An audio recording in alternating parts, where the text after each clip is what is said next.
Hi, babe! Ano yung itsura mo?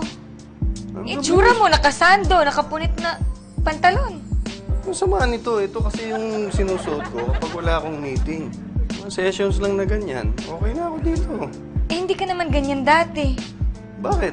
Lahat naman ng tao pwedeng magbago, di ba? Di ko type? Pasensya ka na kung hindi ako nakapag-ayos, ha? Mas komportable kasi ako dito, eh. Yung pang everyday na suot ko. Ganitong ayos ko. By the way, asan nga pala si Francis?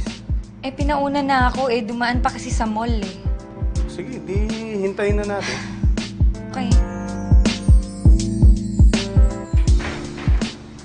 Hi, Doc. Oh, Francis.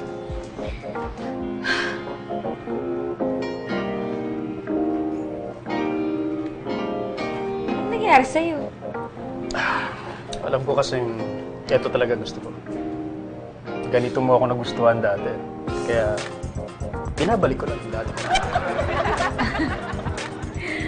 Gusto ko yan. Ayoko ng lalaking mukhang taga-kanto. Kaya nga ito yung gusto kong simula para pagkaayos tayo ulit.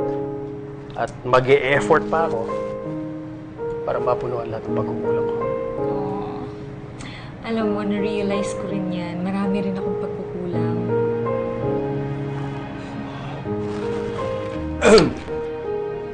Well, mukhang hindi nyo na pala ako kailangan, eh.